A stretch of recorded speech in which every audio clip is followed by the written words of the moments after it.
I think, is my time, my 25 minutes? Sir, at 1:30, you will have 5 minutes left. Oh, at 1:30 I'll have 5 Yes. minutes left. Okay, thank you very So much. you've got about 6 minutes left. Okay, now, to go back to the order, I would like to draw your attention to paragraph number 1, additional findings. The DHC says they have subject matter jurisdiction, but they don't mention any of this. Not one finding is made about the signing, the lack of signing, the having them brought back up. I mean, how do they even get in the file with 2 different file stamps? Motion after motion was made citing the bar rules, stating that these various different complaints, the way they were filed, the way they were amended, they violate their own rules. The bar claims at some point that it has some supervision because the Supreme Court can reject their proposed bar rules. But what authority is that if the bar can reject it?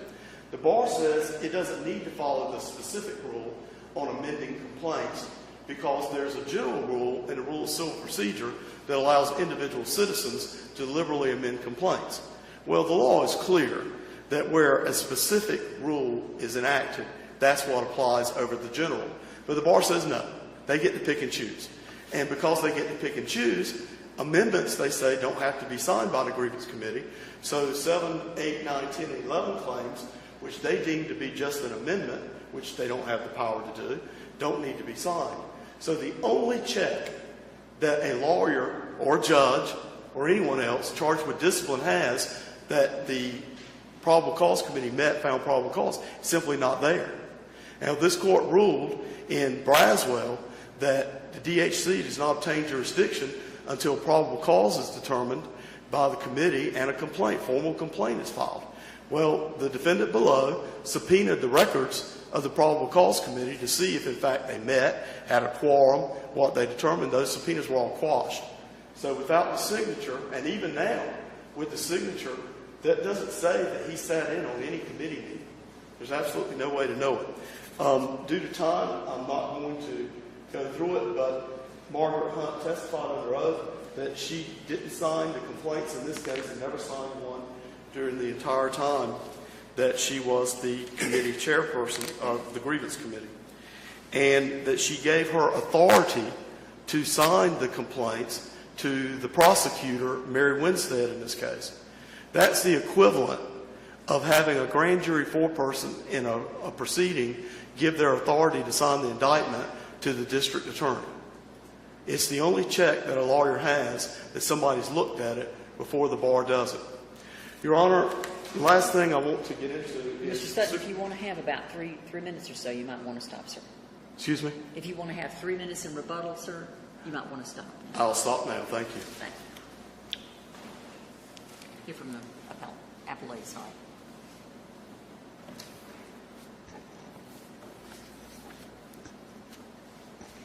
May it please the Court. My name is Carmen Bannon. I'm here today with my co-counsel David Johnson on behalf of the North Carolina State Bar. I appreciate the opportunity to talk with you all about this case because it raises fundamental questions about who we are as a profession and about the privileges and obligations that are inherent in being members of the bar.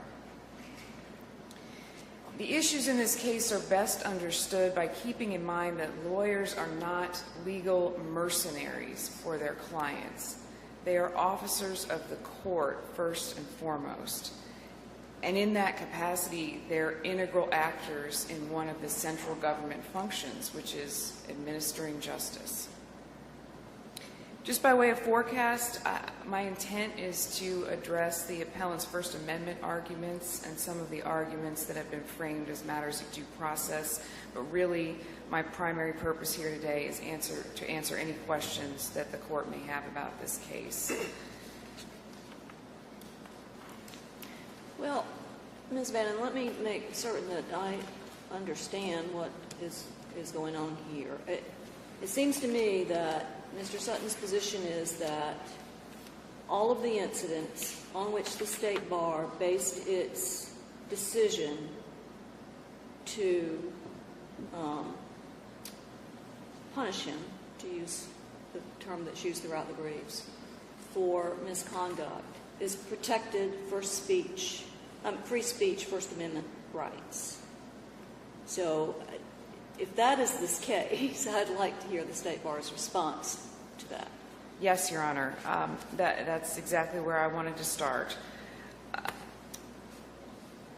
First of all, some of the conduct for which the appellant was disciplined is not protected speech at all. For example, false statements. There were several rule violations where Mr. Sutton was found to have engaged in misrepresentation or made false statements. There is no First Amendment protection for false statements. Similarly, in several cases in both the Fourth Circuit and in this court, we have the proposition that harassment is not speech. Mr. Sutton was found to, on multiple occasions, have violated Rule 4.4a, which prohibits lawyers from using means that have no substantial purpose other than to embarrass or burden a third party. The State Bar submits that Rule 4.4 is essentially the legal profession's anti-harassment rule. That's the purpose of that rule. So we would take the position that much of Mr. Sutton's conduct is not protected at all because it is harassment. I would point you also to the U.S. Supreme Court's language, which was cited in Chaplinsky, which is in the brief, that resorts to epithets or personal abuse is not in any proper sense communication of information or opinion safeguarded by the Constitution. So for a number of the instances that are at issue here, the State Bar contends that there is no First Amendment protection because it falls into one of those two categories. However, in the remaining instances where there may arguably be protected speech involved, that's not the end of the inquiry. The inquiry then becomes what kind of constitutional scrutiny needs to be applied here, and what are the government interests, and are these rules appropriately tailored to address them? So, well, and in that regard, is that a decision that the State Bar makes, or do you have to wait for a superior court to rule before you can proceed?